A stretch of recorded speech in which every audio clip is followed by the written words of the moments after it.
la vie est plus pareille. La vie est plus pareille une fois que tu as vécu ça. Une retraite de reconnexion, ça permet vraiment de venir se retirer de la circulation pour quelques jours pour se permettre de faire une pause, de permettre à notre mental qui est un peu hyperactif dans le quotidien de s'arrêter et faire le vide. Et quand on revient à la maison, on a une productivité, une efficacité qui est plus grande parce qu'on s'est permis de se donner ce que le corps a besoin, de refaire les énergies puis recharger les batteries.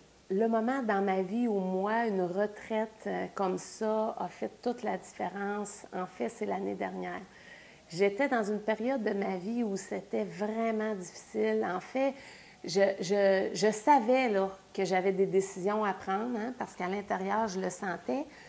Puis j'étais dans un moment où, dans le fond, je ne voulais pas trop voir ça parce que je savais que le challenge puis le défi allait être grand, hein, parce que je devais changer ma vie complètement. Puis il y avait beaucoup de peur, il y avait beaucoup d'insécurité.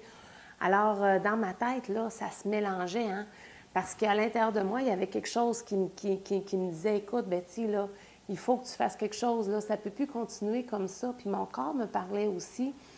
Et puis, t'es drainé en énergie quand tu es là, quand tu es à côté, puis tu es en train de t'éteindre.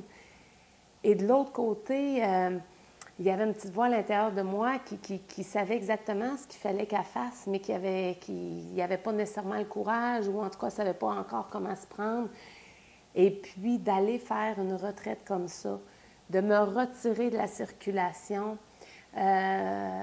de faire une pause à mon mental qui était tellement agité par toutes les questions qui se posaient, ça m'a fait un bien incroyable. Et je le recommande vraiment à tout le monde de pouvoir se permettre ce moment-là. Puis même pour quelqu'un que ça va bien, là. Parce qu'il y a quelque chose de spécial qui se passe quand tu te retires de la circulation comme ça, quand tu te vas te reconnecter à toi. Parce qu'on apprend aussi à marcher un peu sur le pilote automatique, hein, dans nos vies, puis on a des bobos à des places, puis on apprend à vivre avec, puis c'est la même chose au niveau de notre santé mentale. En fait, il y a des choses qu'on accepte dans notre vie, il y a des choses qu'on fait dans notre vie parce qu'on est sur le pilote automatique, puis on ne se rend pas trop compte.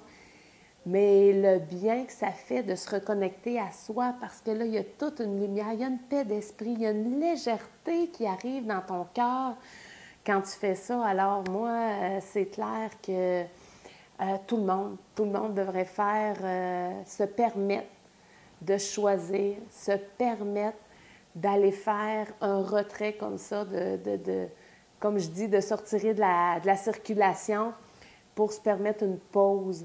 Et j'ai vu, moi, à mon retour, de revenir, hein, au travail, puis là, d'avoir enregistré un programme, puis d'être vraiment d'une efficacité. Écoute, je m'étais rarement vue comme ça. Et c'était vraiment relié au fait que j'avais la paix d'esprit. J'avais une clarté mentale qui s'était installée pendant ce séjour-là de retrait, de reconnexion avec moi. Alors, tout le monde devrait vivre ça. J'ai choisi un beau chalet en Boiron, en pleine nature, pour aller vivre cette retraite-là de reconnexion.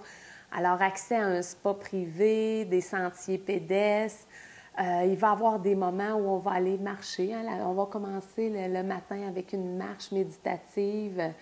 On va avoir des enseignements de pleine conscience, des méditations guidées, des moments de pause pour refaire le plein, dormir, aller dans le spa. Alors, c'est vraiment un week-end où on va manger santé, puis on va donner à notre corps exactement ce qu'il a besoin. Ça s'adresse à tout le monde. En fait, mais on peut se sentir un peu plus interpellé si, par exemple, on est dans une période d'épuisement dans notre vie, dans une période de fatigue très grande. Si on est quelqu'un qui se pose beaucoup de questions, qui a l'impression, vous avez des choses à décider en ce moment, puis vous avez l'impression de ne pas voir clair dans la situation, la petite voix qui nous dit « Ah oui, j'aimerais vraiment ça, puis c'est vraiment pour moi, ça me ferait du bien. » Puis l'autre voix qui parle un petit peu plus fort, qui, elle, dit « Ben là, tu sais, tu devrais y penser, puis de toute façon, tu n'as pas le temps pour ça. Puis en tout cas, finalement, qui va donner plein d'arguments pour convaincre du contraire. En fait, la question que la personne doit se poser, c'est quand est-ce que je vais prendre le temps de me choisir?